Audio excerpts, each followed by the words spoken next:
சரி, பெண்கள் பாதுகாப்பு பற்றி தான் உலகம் முழுக்க பேசினிருக்காங்க. அதை பத்தி கொஞ்சம் சொல்லுங்களேன். பெண்கள் பாதுகாப்புன்றது பெண்களுக்கு முதல்ல ஆபத்து எங்க இருந்து வருது அதை நம்ம யோசிக்கணும். நாயா, நரியா, சிங்கமா, புலியா தெரியாது. கண்டிப்பா அதெல்லாம் கிடையாது.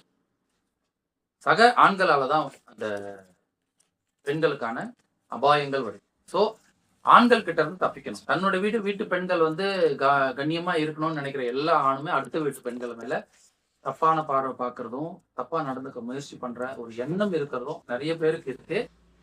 யாரும் இல்லைன்னு சொல்ல முடியாதுங்க, கண்டிப்பா இருக்கு. ஸோ அதனால் எல்லாரையுமே நீங்க வந்து ஒரு சந்தேகத்தோட பார்க்கறதுன்றது கண்டிப்பா நல்லதுதான்.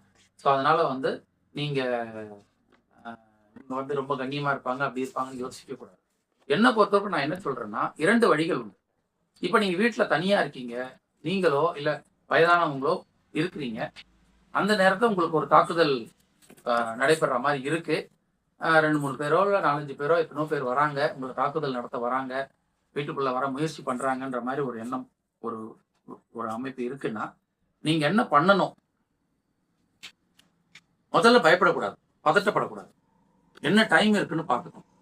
முதல்ல அவங்கள வந்து உள்ள அலோவ் பண்றதுக்கு முயற்சி பண்ண முடியாது பார்க்கணும். வெளியில இருந்து எந்த ஆதரவு கிடைக்குதான்னு பார்க்கணும். இதெல்லாமே எதுவுமே இல்லாத பட்சத்துல நீங்க செய்ய வேண்டியது என்னன்னா, உடனே டக்குன்னு வீட்டுல இருக்கிற பக்கெட்ல தண்ணி பிடிச்சி எடுத்துன்னு வச்சுக்கோங்க. எத்தனை பேர் இருக்கீங்களோ அத்தனை பக்கெட்டை பிடிச்சி எடுத்துன்னு வச்சுக்கோங்க. ஒரு பக்கெட்லயும் ஒரு கைப்பிடி இல்லை 1.5 கைப்பிடி உங்க இஷ்டம் தான் மிளகா பொடியை கலந்துருங்க. வாய்ப்பு கிடைக்கும் போது யாரெல்லாம் உங்களுக்கு கண்ணுக்கு தெரியுறாங்களோ அவங்க முகத்திலேயே போடுங்க. ஒன்னும் தப்பு கிடையாது, முகத்திலேயே போடுங்க. கண் பார்வை போவோம், 30 செகண்ட் தான். அவங்களுக்கு ஏதாவது ஆயிடுச்சுன்னா ஆகட்டும், சாவட்டும், யாருக்கு என்ன? தாக்குதல் நடத்தணும்னு முயற்சி பண்ணி வர்றவங்க நல்லவங்க கிடையாதுல்ல.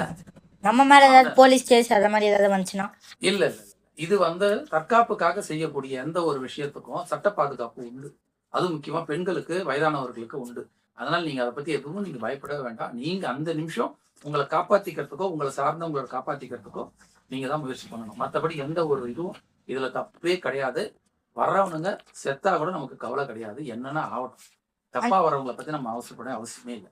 அந்த நேரத்துல நம்ம ஒரு பப்ளிக் பிளேஸ்ல அந்த மாதிரி மிளகாத்தூள் தண்ணி இந்த மாதிரி இல்லாத நேரத்துல என்ன பண்றது? இங்க வந்துதான் நீங்க வந்து இதை கொஞ்சம் புரிஞ்சுக்கணும். எல்லாருக்குமே வந்து இது தெரியும்.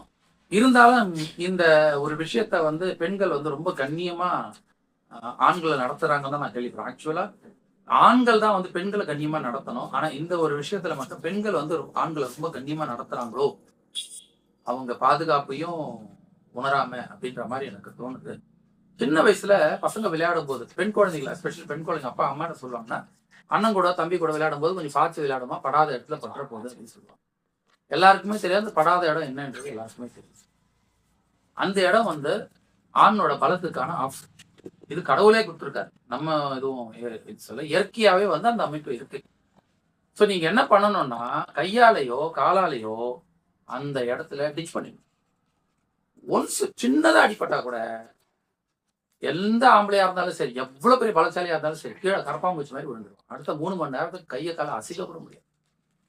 ஒருத்தரோ 2-3 பேரோ இருக்கும்போது சாமர்த்தியமா நீங்க அவங்க கிட்ட மாட்டிக்காம இதை வந்து நீங்க இந்த டிச் பண்றத பழக்கப்படுத்திக்கலாம். நீங்க வந்து சும்மாலாம் நீங்க ஐயோ பாவம், ஐயோ அடிப்பட்டா என்ன ஆகுமோ அப்படின்ற மாதிரி இந்த கண்ணியமான வார்த்தைகள்லாம் விஷயம்லாம் தேவையே இல்லைங்க. அங்க உங்களை தாக்குதல் நடத்த வர்றவன் வந்து பேடித்தனமா தாங்க வரான். ஒரு ஆண் வந்து ஒரு ஆண் கூட சண்டை போடுறது தாங்க ஆம்பளத்தன்மை.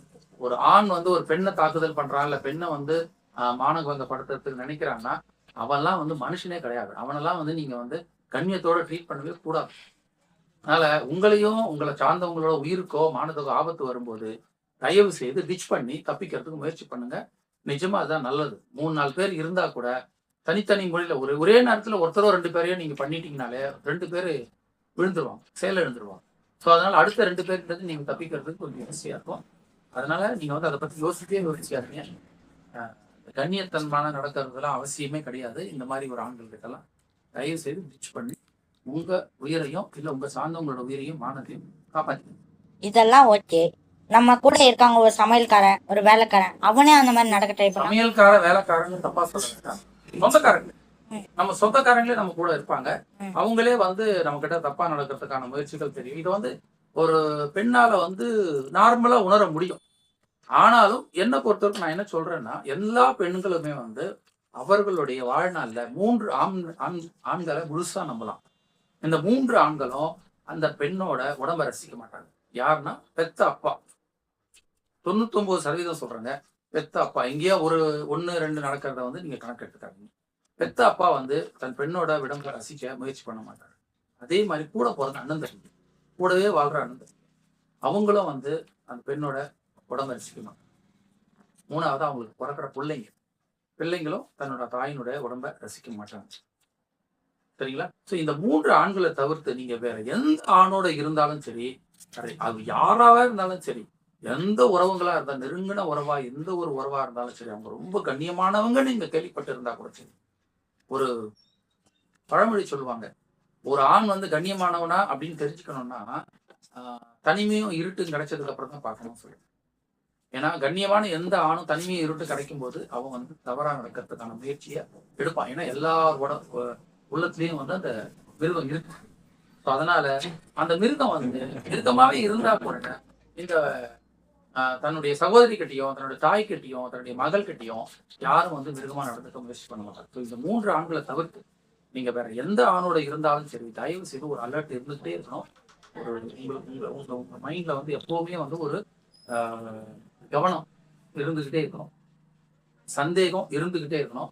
யாரையுமே முழுசா நம்பிடாதீங்க. எந்த சூழ்நிலையிலும் உங்களை பாதுகாப்பு கொள்றதுக்கான எல்லா விஷயத்தையும் ரெடியாவே வச்சு, இதுதான் ரொம்ப முக்கியம். அவங்க யாரா வேணா இருக்கலாம். அவங்க யாரா இருந்தாலும் நீங்க வந்து எப்பவுமே ஒரு உஷார் நிலையில இருக்க வேண்டியது ரொம்ப ரொம்ப ரொம்ப முக்கியம். இத வந்து தப்பு கிடையாது. வேற ஏதாவது கேள்விகள்?